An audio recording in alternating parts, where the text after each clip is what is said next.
Hi, Karen. Hi, Alan. How are you? I'm doing great. Thanks for inviting me over and have this chat. Yes, it's so fun to have you. Yeah. And you brought a really fun, beautiful painting. Well, thank you so much. Yeah, I've been working on this painting. It's one of my recent paintings, and I just finished it. And it's one in a series that I've started in 2009. So I've been working on this body of work for quite some time. So this one is part of the Floating World series, in which beach trash that I find on the beach where I live is floating over a serene, beautiful landscape, sort of as a counterpoint to the beauty of the Northwest, the beauty of the natural world, and what we're doing to it. And of course, with an ironic message. Happy Mother's Day, because balloons are really hazardous to wildlife, especially sea life and sea mammals that eat them, and they kill them, actually. I don't know what goes on inside their digestive system, but it really harms them, as well as the ribbons that are attached to these balloons, which are entanglement hazards for wild sea life. And this one is called Mother Earth Will Swallow You. Kind of, it's a line from a Crosby, Stills and Nash song that has to do with politics and war, but it seemed to be applicable to the concept of this getting entangled in Mother Earth, but hopefully in the end she'll win. I don't know. But kind of creating that dialogue and something to think about with a little bit of a jagged edge to it. So it's beautiful, yet I'm kind of making a little jab at the same time at our cultural expectations of that everything's lovely that isn't. So yeah, so it's a part as one of the earlier paintings I did in this Floating World series were shards of plastic that I found on the beach. Floating, I did a couple of paintings, large paintings of that. They're floating in the air above the serene seascape, and as if they're about to drop. That tension, I'd like to put that tension in my paintings where, you know, get that sense of what we're delivering into the water. You know, like the ribbon is just about skirting it, but you know that it's going to submerge at some point, or be tossed in the waves at some point. And another one I did was Have an Ice Day, which is a Northwest ice bag, for parties, a party ice bag. It has a polar bear on it, and it says Have an Ice Day, with a polar bear sunbathing on melting ice, party ice, with sunglasses on.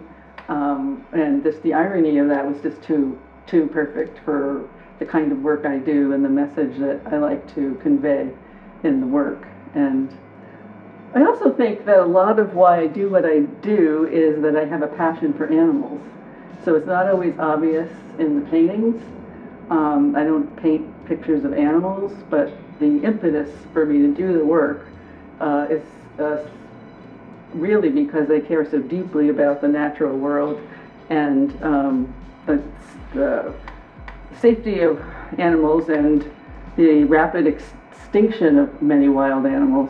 So I try to point out our foibles, by showing our consumer products and where they're ending up, and how everything isn't happy under the sun when we buy another thing. So, or celebrate with Mylar balloon, which is, there's other options, but it's just so, we've been trained to think that that's okay, consumerism, advertising, but there's so many other ways to celebrate that don't have to contain hazardous materials.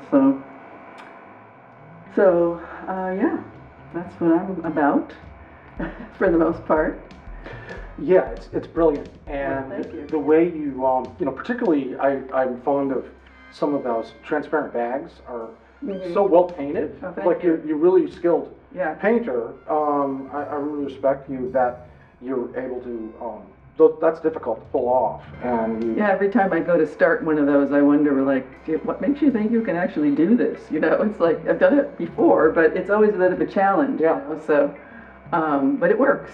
And I'm really drawn to that. I'm drawn to the beauty of the products that we make, like, even though they become trash really rapidly. If you take a plastic water bottle or a green plastic soda bottle and put it in the evening light on the bay, it glows like crystal. So I really like the magic trick of the realism and the feeling of the ambiance of the light, Northwest light, but even embodied in this trash, you know, it becomes sort of like a prism or something. So I get that fun of the magic trick, the irony, the somewhat humorous irony of my paintings combined with the darkness is counterpointed by this sort of luscious beauty and color. And I think the luscious beauty and color is what draws people in then they kind of go, oh, what is the message? Oh yeah, right. You know, like this is about, you know, our responsibility and what we're doing by our overconsumption. So, yeah. So, yeah, I really do love other artists' paintings of glass or light kind of being refracted through glass, or it seems to one viewer of my work many years ago saw a row of bottles, one of those paintings of mine, a row of plastic bottles, and they said they were contemplating the painting for quite a while. There's a nice seascape behind it, sort of like this one, and they said that they thought the bottles actually enlivened the feeling of the air and the light of the place. So I hadn't thought about that, but I do think it's an interesting counterpoint. Whether you put, you know, I have the, you know, anti-plastic message, but even if it wasn't a statement painting, I think images of transparent objects in an environment can actually bring it to life. So, which I thought was an interesting comment, and I hadn't thought about it that way. And one of the things I like about showing my work is getting comments and feedback from people who are looking at it. So I have one take on it. Years later, I might come up with a new thing in the painting I hadn't realized, and then people who look at it see, you know, they respond in different ways. So it's kind of a rich experience, the whole process from start to finish. Yeah. So tell me a little bit, how do you put the painting together then technically?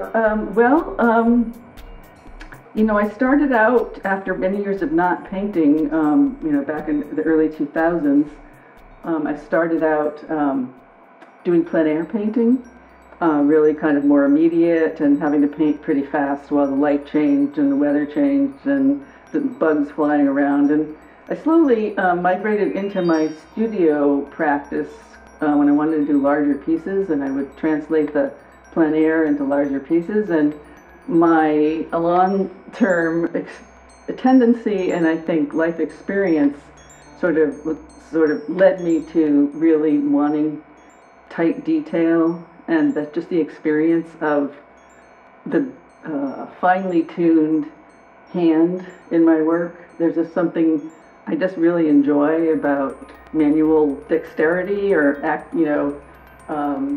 when I was in art school, it was really popular. Abstract expressionism was the thing, and I did my duty to that. But it really ultimately wasn't my thing, and it wasn't my voice. It took me many years of other sorts of work to get back to my painting to realize that's really who I am. So I started to really embrace that. I started with oil paintings, and you know, my lines started to get cleaner and simpler.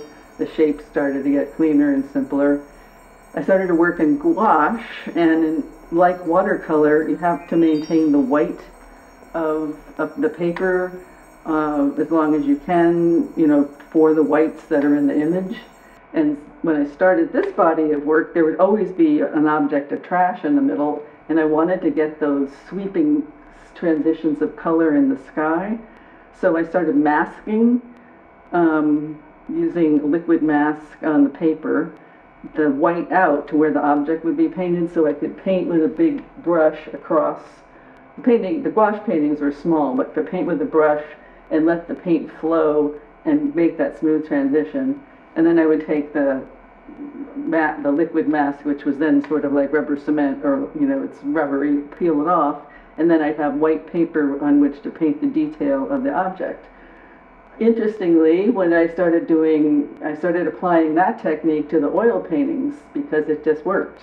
So I just use tracing paper just to block out. I position the piece, the object, exactly where I want it, and I use tracing paper as the mask, and stick it down with double stick tape, and do my thing with the background blending. I can talk more about that. But even if the paint goes under the mask a little bit, it doesn't matter because it's going to get painted over, but usually it's fine. So that really works for me. With the ribbon on this one, I painted this under, and then I cut out a little stencil, which was really tricky, of little tabs connecting all the little pieces, because I just had it all laid out in a photograph, so I wanted it to be exactly where I had planned it to be. And I was really pleased with how it turned out. I just blocked it in with white oil paint and then painted the detail over it. It's really sensitive. Your line quality is beautiful. Thank you. So I should back up and say that I find all this trash on the beach. Occasionally a collector or a friend who I trust will find some beach trash and give it to me. But what I do is I collect it and I have it all over my studio. So I've got toys and balloons and shovels and construction hats and you name it, all sorts of weird things that wash up on the beach. And sometimes I'll photograph it when I find it right on the beach as my composition, but often I take it back to my studio. I should say I live on the beach in Port Townsend, near Port Townsend in Discovery Bay. And so I'll bring it back to the beach and I'll photograph it. I'll take sometimes like 100 photographs with certain light, because I really want the light of the place to interact with the object and get that glow feeling. So I set it up and take a whole bunch of photos, go through them and decide which one I like the best.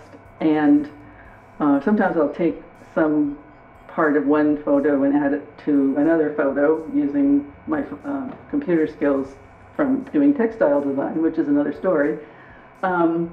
Anyway, so I do a lot of preliminary photo work, and I have the composition all set. So that gets me from 0 to 100 in terms of I don't create the composition on the canvas. I have it. I've done all that work, that layout work elsewhere. So and right now that's working for me. So it's a really comfortable way for me to work. So, and then there's challenging areas that I kind of go, oh, I know I can handle this in the end, but I'd really rather not do that part. Sort of doing these sort of lines and not have it look too contrived is a challenge sometimes, but I work it out. So, and I use big brushes to do those smooth backgrounds. I have these wide, long-handled, I forget what they're called, but they're flat brushes, and I mix several colors, or up to 5 colors in a graduation of color from the blue to the yellow. I paint on bands of color, and then I take these really wide fan brushes, and if the bigger the painting, the bigger the brush, and I blend with the fan brushes in between the graduations, sometimes dragging it down, dragging it up, and then ultimately going back and forth. Once each brush collects too much paint, I take a clean one, because it starts to just drag the paint where I don't want it. And I use a different big fan brush for each point in the connecting of each color. So I have a huge collection of fan brushes, and these wide flat brushes to do that. So that part is often a mystery to folks. Sometimes they think it's airbrushed or wonder how I do that. So I thought that might be interesting to hear about. Yeah, I always like to hear a lot about the different techniques that people use. Yeah, it is. You have such a drastic, harsh, and real message, you know, but they are very beautiful aesthetically, right? There is that contradiction, Right. you know. Have you done things that are a little more scary or raw or Not too much. I mean, not that you have to, but it's no. just it is kind of. I don't think people Would like, some people miss the point? I mean, because they're so pretty sometimes. you know, well, there are some people who miss all sorts of things, Right, you know. So I'm actually kind of surprised how people don't miss the point. So at first I thought when I was doing this, people would think that I was just doing an advertisement for the object, but it became pretty clear that wasn't the case. Most people were really getting it. So I think that many of us, I think maybe human nature is we do not like to be preached at. Mm-hmm. And we want to, well, I try to convey the message that we're all in this together. I'm not exempt from this problem. I think our culture has made it so that it's really hard to not participate in the lifestyle and the trappings of our culture. Yeah, and so, you know, and it seems like it's getting worse. It's like every time I turn around, something I would buy in cardboard or just not packaged, just encased in some plastic object. And so it's a daily struggle to acquire things, food or whatever it is, Mm-hmm. and not have plastic, even in some of the clothes we wear.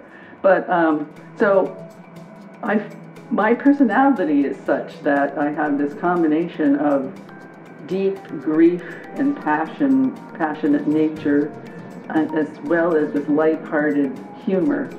So I feel like I found my voice in this work, that it's a perfect depiction of like who I am. Nice. So I'm not the type of person who wants to depress myself with really dark images, but I want to, you know, lure people with irony and humor. Mm-hmm. Mm-hmm. And so far it seems to be working. So. Right.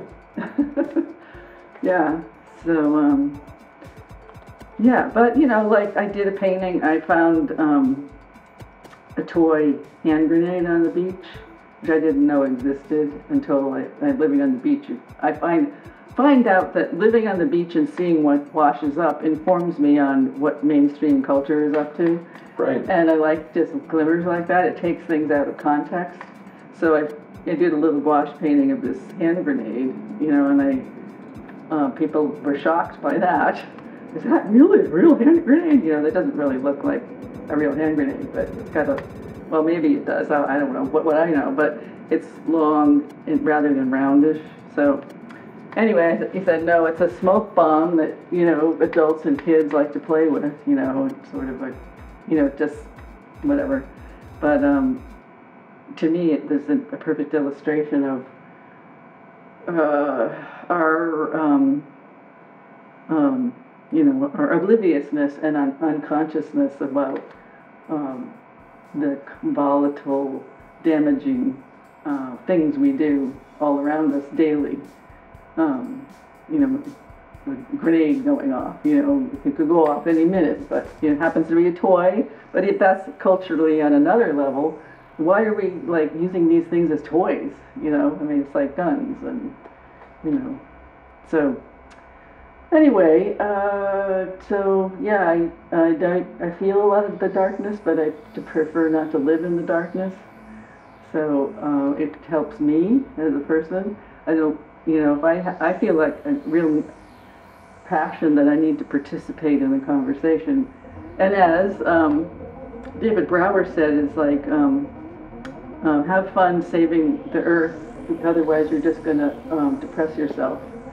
So I really like that sentiment, and I read that one time. I just said, oh yeah, that really resonates with me. So yeah. So.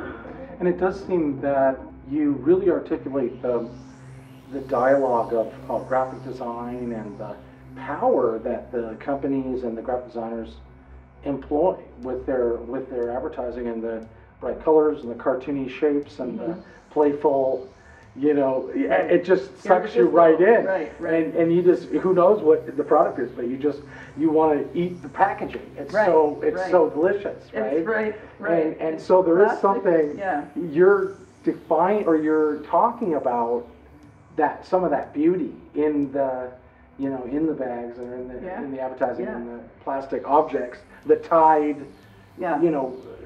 detergent bottle or whatever. I mean, they really make it a pleasing bottle, right? But it's really destructive to nature and stuff. Right. And like people now cut those 6-pack things so that the birds don't choke on it and stuff like that, because some of those plastic things they don't degrade, for at least for a long time, and go on killing for a long time, right? Exactly. So it's so I think you're really occupying this beautiful, this niche of art, and you've kind of mined it yourself. Oh, well, thank you. Yeah. It just came out intuitively, and then I realized it was sort of self-portraits in many ways, how I see my world view. I've spent time in graphic design and textile design. I've spent time in fashion industry where I see how the marketing works. But my father was a package designer, structural designer, so I have respect for human skills. And I also think we make the beautiful things, but we're just so oblivious to the impact of the beautiful things we make and how friggin' many of them we make. Why are all these beautiful things disposable? We don't, where do we place our value as a culture? So, so I get my need to participate in the conversation and my need to really just enjoy the process of painting. I look at that as an important balance for me. Nicely done. So, yeah. So, that's great. Well, is there anything else that you'd like to share with us about your thoughts or your approach or I think we've kind of covered it. I think we've done a pretty good job, but you feel heard and expressed, definitely. And like to have any other.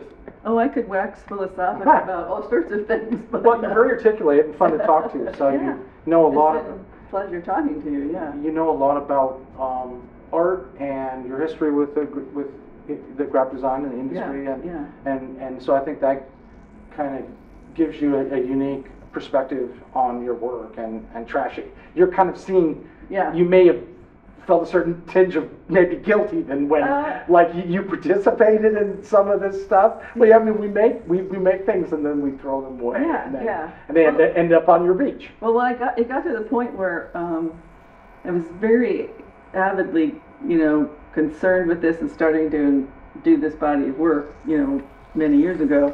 I walk down the streets in Seattle and see a tourist shop or just any kind of shop, and see all the stuff in the window, and I immediately saw it as trash. It was like, there's some more stuff that's going to go into the ocean. There's some more stuff I'm going to see on the beach. So at the same token as I can see the enticement, I also see where it's likely going to end up in a very short amount of time. So, but that graphic background, certainly you can see it in my work, but also it informs my what I think about and my sensibility,